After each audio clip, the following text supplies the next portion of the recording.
अस्सलाम वालेकुम, my name is Kamran Farooq and you are watching my YouTube channel K F code master. तो guys, previous video में मैंने आपको बताया था कि JSX क्या है और फिर उसकी मैंने एग्जांपल्स कुछ आपको करवाई थी। अगर वो वीडियो आपने नहीं देखी तो उस वीडियो का लिंक मैं इस वीडियो के डिस्क्रिप्शन में दे दूंगा। तो चलते हैं आज वीडियो की तरफ। आज की वीडियो क्या है, बेसिकली आज हम पढ़ेंगे कंपोनेंट्स। तो गाइस, कंपोनेंट्स रिएक्ट जेएस में ये बहुत ही ज़्यादा इंपॉर्टेंट होते हैं कंपोनेंट्स। तो चलते हैं कि कंपोनेंट्स हैं क्या, व्हाट आर कंपोनेंट्स। तो कंपोनेंट जो होते हैं वो यूजर इंटरफेसेस के बिल्डिंग ब्लॉक्स होते हैं। यानी जो कंपोनेंट होते हैं रिएक्ट जेएस में, हम जब कंपोनेंट बनाते हैं तो उसका जो कोड होता है वो हम रीयूज भी कर सकते हैं। मसलन एक जगह पे हमने लिखा तो वो कहीं और भी जाके हम उसको यूज कर सकते हैं, यानी वो रीयूजेबल उनका कोड होता है। छोटे छोटे पीस ऑफ कोड, जो कोड के छोटे छोटे पीसीज होते हैं उनमें इसको हम कन्वर्ट कर देते हैं, ताकि वो आगे जाके हमें कहीं और जगह भी हमें यूज करना हो तो फिर हम वो क्या करते हैं, उसी को कंपोनेंट को ही हम यूज करते हैं, ना कि हम पूरा कोड लिखते हैं।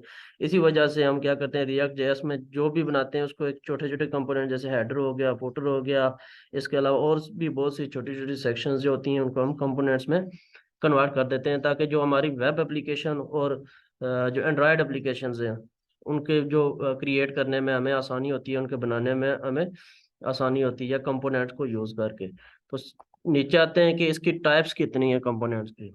तो कंपोनेंट्स की बेसिकली दो ही टाइप्स हैं, एक है फंक्शनल कंपोनेंट्स और दूसरी है क्लास कंपोनेंट। तो फंक्शनल कंपोनेंट्स क्या है? फंक्शनल कंपोनेंट बेसिकली जावास्क्रिप्ट का एक फंक्शन होता है। यानी हम ये जो जावास्क्रिप्ट में जो फंक्शन है उसको हम फंक्शनल कंपोनेंट कहते हैं। ये स्टेटलेस होते हैं। स्टेटलेस मीनिंग के इनकी इंटरनल स्टेट्स नहीं होती। यानी जो फंक्शनल कंपोनेंट है उसकी इंटरनल स्टेट नहीं होती। उसमें हम बेसिकली क्या करते हैं कि एक प्रॉप्स इनपुट ले लेते हैं या कोई भी डेटा हम इनपुट लेते हैं, तो वो हमें क्या करती है, आउटपुट में एक रिएक्ट एलिमेंट्स जिसे हम JSX कहते हैं वो हमें रिटर्न आउटपुट देती है। यानी एक हम प्रॉप्स होगी या कोई भी डेटा हो गया इनपुट लेते हैं और वो रिटर्न क्या करती है, हमें JSX एलिमेंट या React element as a output के तौर पर हमें देती है। तो ये बेसिकली फंक्शनल कंपोनेंट्स होते हैं। फंक्शनल कंपोनेंट जो रिसेंट जो रिएक्ट के वर्जन है उसमें फंक्शनल कंपोनेंट ही यूज होते हैं ज्यादातर जो इस कंपोनेंट्स में। सेकंड नंबर पे आ जाते हैं हमारे क्लास कंपोनेंट। तो क्लास कंपोनेंट बेसिकली क्या होते हैं? क्लास कंपोनेंट स्टेटफुल कंपोनेंट होते हैं। स्टेटफुल मतलब कि उनकी अपनी इंटरनल स्टेट होती है। यानी उसमें एक पेरेंट क्लास होती है या एक्सटेंड होती है, वो चाइल्ड क्लास से वो कोडिंग में जाके एग्जांपल में आपको दिखाऊंगा कि क्लास कंपोनेंट कैसे यूज होते हैं।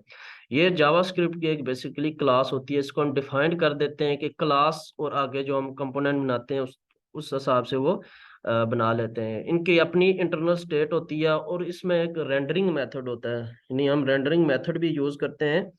उसको जो हमारी UI स्टेट होती है उसमें रेंडर का मेथड करते हैं कि हमने क्या शो कराना और किधर जाके शो कराना। और बेसिकली ये क्या होती है, क्लास कंपोनेंट होती है। तो चलते हैं हम एग्जांपल के थ्रू बताते हैं कि क्लास कंपोनेंट क्या है और फंक्शनल कंपोनेंट हमारे पास बेसिकली क्या है। तो एक और क्वेश्चन रेज होता है कि हम फंक्शनल कंपोनेंट क्यों यूज करते हैं, जो रिसेंट रिएक्ट में क्लास कंपोनेंट क्यों नहीं यूज करते। तो इसका यह है कि फंक्शनल कंपोनेंट जो होता है ये बेसिकली सबसे पहले सिंपलिसिटी, यानी बहुत ज्यादा सिंपल होते हैं। सेकंड नंबर पे आ जाता है एफिशिएंट, यानी इनकी एफिशिएंसी भी बहुत ज्यादा होती है। थर्ड नंबर पे आ जाता है कि परफॉर्मेंस, यानी ये फास्ट होते हैं। यानी इजीली हम इस जो भी एप्लीकेशन है हम उसको क्रिएट कर सकते हैं। फोर्थ नंबर पे आ जाता है हुक्स, यानी नेक्स्ट वो हम पढ़ेंगे भी, हुक्स क्रिएट करने में भी जो रिएक्ट ने रिसेंटली हुक्स क्रिएट किए हैं, हुक्स हुक्स में भी ये काफी यूजफुल होता है। और फोर्थ पे आ जाता है फंक्शनल, लास्ट पे आ जाता है फंक्शनल प्रोग्रामिंग। यानी फंक्शनल प्रोग्रामिंग ये है कि जावास्क्रिप्ट के अंदर बेसिकली फंक्शंस यूज हो रहे हैं जिसको हम कॉल भी करते हैं। वो इसकी वजह से भी ये जो फंक्शनल कंपोनेंट है बेसिकली हम यूज करते हैं। लेकिन मैं आपको दोनों एग्जांपल बताऊंगा कि फंक्शनल कंपोनेंट की कौन से एग्जांपल और क्लास कंपोनेंट की बेसिकली कौन से एग्जांपल। तो चलते हैं, सबसे पहले हम SRC में एक हम अपने पास एक फोल्डर बना लेते हैं जी कंपोनेंट्स का, क्योंकि बेसिकली हम कंपोनेंट पढ़ रहे हैं। तो कंपोनेंट्स का हम एक फोल्डर बनाएंगे। ये हमारे पास एक कंपोनेंट्स का फोल्डर बन गया। तो कंपोनेंट्स के अंदर हम बेसिकली एक बनाएंगे सबसे पहले फंक्शनल कंपोनेंट के लिए। तो हम यहाँ पे लिखेंगे जी functional, FUNCTIONL functional uh, components, functional dot JSX। Functional component, functional component, functional component, functional component, functional component, functional component, functional component, functional component, functional component, JSX। JS functional dot JS हो गया। तो ये हमारे पास, ये हम सबसे पहले functional component बना रहे हैं कि फंक्शनल कंपोनेंट की क्या एग्जांपल है। तो यहाँ से पहले हम इंपोर्ट करते हैं, import react, sorry import react from react. तो ये इंटर करेंगे तो ये हमारे पास हो गया। अब हम देखते हैं कि फंक्शनल कंपोनेंट का क्या प्रोसीजर है। सबसे पहले हम लिखेंगे फंक्शन के लिए फंक्शन, आगे लिखेंगे जो हमने बनाया है ये वाला फंक्शन, फंक्शनल, ये यूज करेंगे हम अपना कंपोनेंट, फंक्शनल कंपोनेंट। और यहाँ पे आके हम क्या करा देंगे, रिटर्न का फंक्शन। ये रिटर्न हमने क्या करना है, और लास्ट पे आके हम लिखेंगे जी इसको एक्सपोर्ट, एक्सपोर्ट डिफॉल्ट, और जो हमारे कंपोनेंट नाम है फंक्शनल, ये हमारे पास इंपोर्ट हो गया। यानी ये फंक्शनल कंपोनेंट का सिंटैक्स ये होता है हमारे पास, यानी इस तरह हम लिखते हैं। ये एक तो ये क्या इजी है, यानी आसानी से बंदा लिख भी सकता है। इसके अंदर हमें कोई चीज शो करानी है तो कैसे करेंगे, यहाँ पे हम लिखेंगे H1 these are functional components। ये हमारे पास आ गया, लिख दिया हमने कि दीज आर फंक्शनल कंपोनेंट। इसको हमने यूज करना है कंपोनेंट्स, यानी फंक्शनल बन गया। इसको हमने आप इंपोर्ट और यूज कैसे करना है, तो इंडेक्स डॉट जेएस मैंने बताया था। यहाँ पे आके सबसे पहले आपने इंपोर्ट करना है जो भी, सॉरी, जो भी हम बनाएंगे कंपोनेंट, जो भी फाइल बनाएंगे वो आपने क्या करनी है, इंपोर्ट करनी है, इंपोर्ट फंक्शनल। और यहाँ पे जब हम लिखेंगे तो ये कंपोनेंट्स के अंदर आया और सार ये फंक्शनल आ गया। इसको हमने यूज करना है। तो रेंडर में हमने पढ़ा था कि यहाँ पे आप जाके नीचे यूज भी कर सकते हैं, कौन सा हमारे पास फंक्शनल, फंक्शनल। और हम अब इसको क्या करते हैं, कंट्रोल एस सेव करके, यहाँ पे अब ये कंपाइल होना शुरू हो गया है। यानी हमने सबसे पहले क्या बनाया, फंक्शनल कंपोनेंट्स बनाया, ये वाला हम फंक्शन यूज करेंगे और आगे कंपोनेंट का नेम और रिटर्न करा देंगे ये वाला। तो हमारे पास इंडेक्स में जाके यहाँ पे हमने क्या करिया है, सबसे पहले ये वाला फंक्शनल कंपोनेंट यहाँ पे यूज किया है, सॉरी इंपोर्ट किया है। ये जो फंक्शनल है ये हमारा किधर था, कंपोनेंट्स के अंदर जाके हमारा फंक्शनल जो हमने बनाया कंपोनेंट बनाया है ये वाला। तो नेक्स्ट यहाँ पे आ गए, तो ये रेंडर में आके हमने यूज किया है, यानी इसको हमने शो कराया। रेंडर का बताया था कि क्या शो कराना है और किधर जाके शो कराना है, वो वाला आ जाएगा। तो ये हमारे पास कंपाइल होना शुरू हो गया सक्सेसफुली, ये कंपाइल्ड हो गया। हम इसको आप देखेंगे कि ये हमारा क्या है, हमने जो लिखा था फंक्शनल कंपोनेंट में, दीज आर फंक्शनल कंपोनेंट। तो ये बेसिकली हमारे पास इधर शो हो जाएगा जो आउटपुट हमारी, दीज आर फंक्शनल कंपोनेंट्स। तो बेसिकली ये फंक्शनल कंपोनेंट्स का एक और करते हैं। यहाँ पे अगर हम इसको एक वेरिएबल कांस्ट करते हैं, नेम, यहाँ पे लिखते हैं फंक्शनल कंपोनेंट्स यहाँ से, और दीज आर की जगह यहाँ पे हम जाके ये बेसिकली हम यूज कर रहे हैं JSX, यानी जावा स्क्रिप्ट हम बेसिकली यूज कर रहे हैं ये ब्रैकेट्स में। और जो हमने यहाँ पे किया था, ये वाला नेम जो हमने किया था यहाँ पे डिक्लेयर और इनिशलाइज, यहाँ पे आके हमने क्या कर देना है, नेम लिखना है।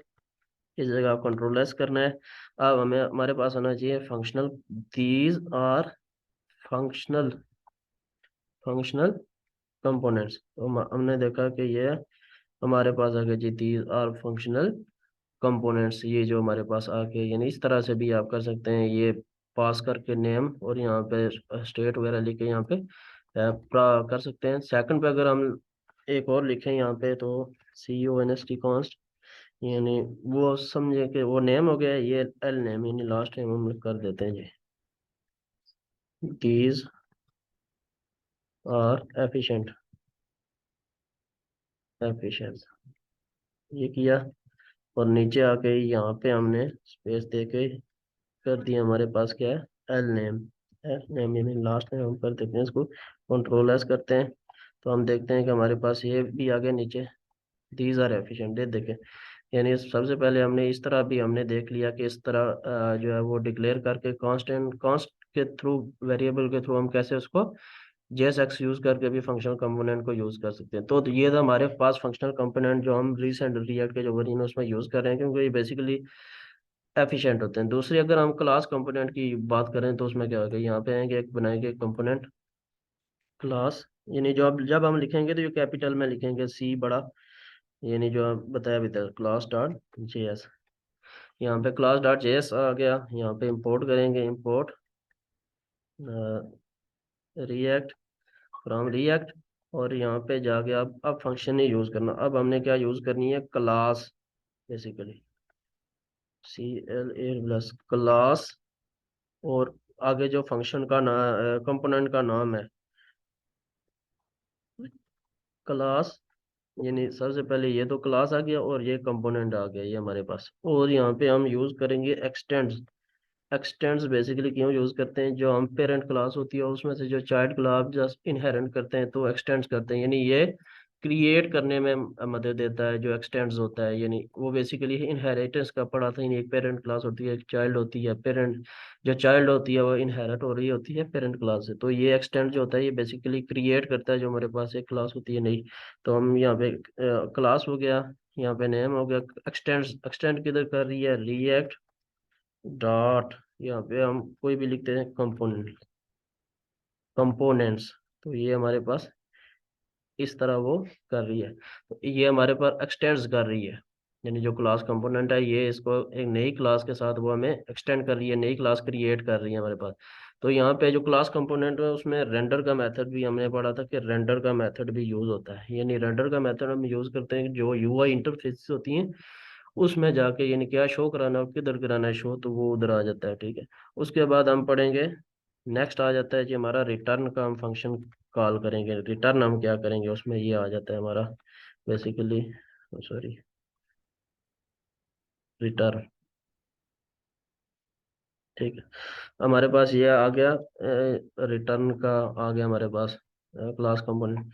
तो यहाँ पे आके हमने क्या कर देना है, इधर आए, ये किया, यहाँ नीचे आए, एक्सपोर्ट, एक्सपोर्ट डिफॉल्ट, और क्लास जो हमारे पास थी वो हमने यूज करनी है, तो रिटर्न क्या करा दिया, यहाँ पे आगे आए और यहाँ पे लिखें जी H1 these are class components, COMPONENTS, these are class component.